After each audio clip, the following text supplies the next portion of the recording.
Hai guys, ketemu lagi dengan aku di channel Lady Din. Semoga kalian dalam keadaan yang sehat semua ya. Kali ini aku mau bercerita suatu kasus yang terjadi di Cina, tepatnya di kota Beijing. Kisah tentang seorang gadis yang berprestasi dan mempunyai masa depan yang cerah. Namun karena dibakar oleh api cemburu, dia diracun oleh temannya sendiri. Tanpa basa-basi lama-lama, kita langsung masuk ke ceritanya ya. Sebelumnya, jangan lupa untuk subscribe dulu channel ini dan nyalakan lonceng notifikasinya supaya kalian tahu video terbaru dari aku.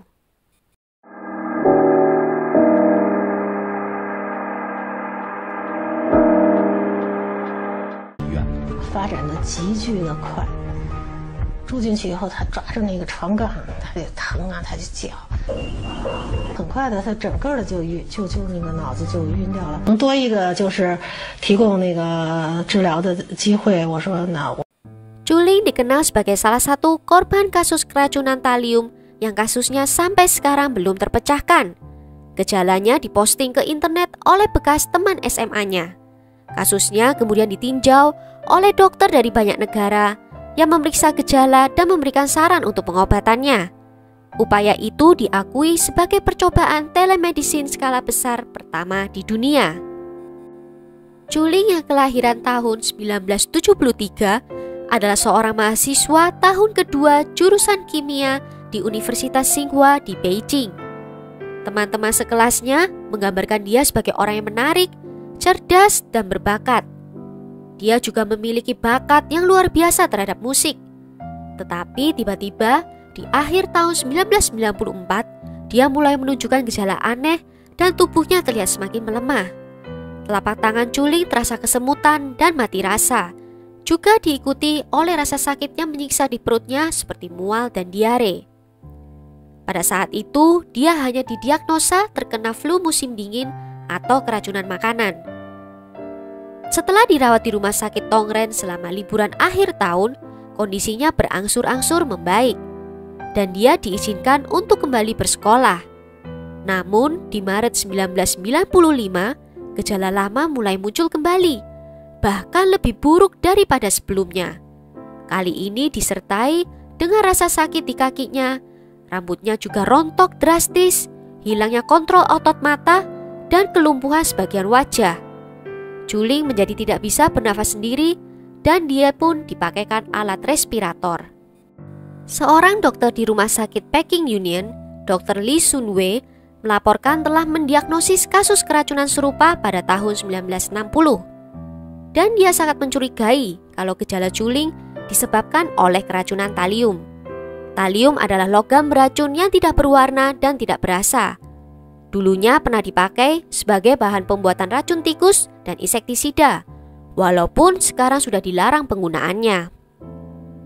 Namun, pihak sekolah membantah kalau Juling ada melakukan kontak dengan talium di kelasnya. Akibatnya, dokter mengesampingkan diagnosis itu. Sebaliknya, dia dirawat karena sindrom Guillain-Barré dan kondisinya pun memburuk dengan cepat. Merasa frustasi dengan keadaan Juling yang semakin memburuk, ada salah satu temannya, Pei Chi-cheng, memposting surat SOS di sejumlah grup internet Usenet pada tahun 1995. Dia menjelaskan semua gejala yang dialami oleh Juling dan menanyakan apakah diagnosisnya sudah benar. Sungguh luar biasa karena di tahun 1995, waktu itu di Cina internet belum bisa diakses oleh orang umum. Hanya beberapa lembaga penelitian yang memiliki koneksi internet. Respon pun mulai berdatangan dalam hitungan jam. Total ada lebih dari 1.500 respon tentang kasus itu. Dan sepertiganya menyatakan bahwa Juling menderita keracunan talium. Dan dianjurkan untuk memberi obat penawarnya yaitu biru Prusia, sejenis pigmen sintetis yang biasanya dipakai untuk pembuatan cat. Tes selanjutnya menegaskan bahwa Juling memiliki kadar talium yang sangat tinggi di dalam tubuhnya, sekitar 10.000 kali lebih tinggi dibanding orang normal. Awalnya dokter di Cina ragu menerima diagnosa dari orang-orang yang tidak dikenal dari internet itu.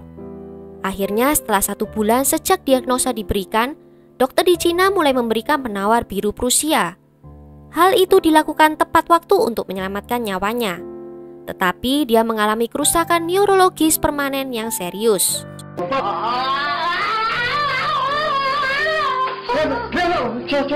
Meskipun dia bisa mendapatkan kembali kemampuan untuk bernafas sendiri, dia masih tidak bisa berbicara dan sebagian besar dari tubuhnya tetap lumpuh.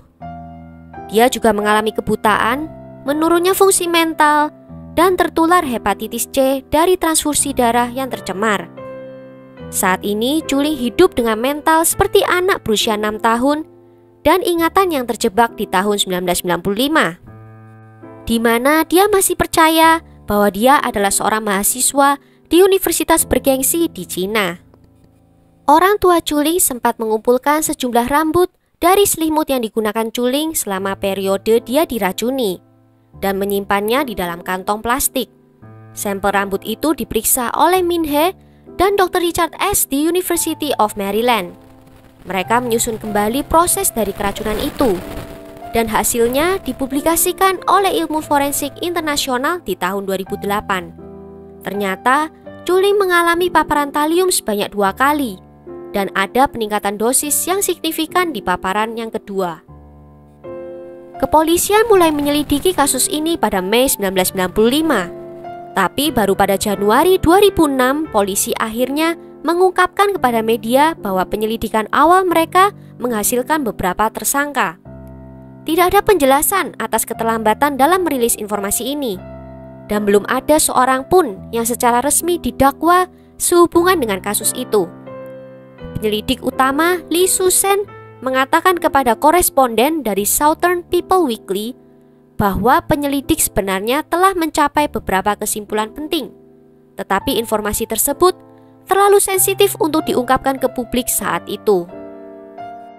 Tersangka utama adalah Sun Wei, yang merupakan teman sekamar dan teman sekelas dari Julie di Universitas Tsinghua dari tahun 92 sampai 97. Pihak universitas juga menyatakan kalau Sun Wei adalah satu-satunya mahasiswa yang punya akses untuk pergi ke tempat penyimpanan talium, yang juga memiliki hubungan pertemanan dengan Julie.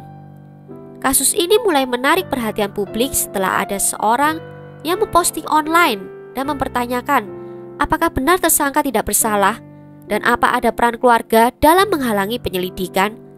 Dan sebagai tanggapan setelah lebih dari 10 tahun berdiam diri, Sun Wei merilis pernyataan kalau dia tidak bersalah. Menurut pernyataan, Sun Wei sempat ditahan oleh kepolisian pada tanggal 2 April 1997 dan menandatangani surat pengakuan bahwa dia bersalah. Tetapi keluarga Sun Wei mengambil surat pengakuan itu dari polisi, dan Sun Wei pun dibebaskan sebagai tersangka pada Agustus 1998. Banyak netizen Cina saat itu yang berspekulasi kalau tersangka utama belum didakwa karena adanya koneksi keluarga. Karena ada beberapa kerabat dari Sun Wei yang memegang peranan penting dalam pemerintahan Cina. Tetapi pihak polisi menyatakan kalau mereka memang tidak mendapatkan cukup bukti untuk menangkap Sun Wei. Di tahun 2013, ada sebuah petisi yang dibuat untuk menuntut adanya penyelidikan terhadap tersangka utama yang mengganti namanya menjadi Jasmine Sun. Dia diyakini sudah pindah ke Amerika Serikat. Jumlah tanda tangan mencapai target 100.000 hanya 3 hari setelah petisi itu dibuat. Tetapi pada tanggal 28 Juli 2015, Gedung Putih menolak untuk menerima permintaan petisi tersebut. Sungguh menyedihkan nasib dari Julie. Dia harus menderita seumur hidupnya, padahal seharusnya dia mampu untuk memiliki masa depan yang cerah. Dan sampai saat ini, kedua orang tua dari Julie belum mendapatkan jawaban dari misteri siapa pelakunya. Menurut kalian, apa benar Sun Wei teman sekelas Julie yang menjadi pelakunya? Tulis ya di kolom komentar. Akhir kata, terima kasih karena sudah menonton video ini sampai akhir. Sampai jumpa di video berikutnya. Ciao.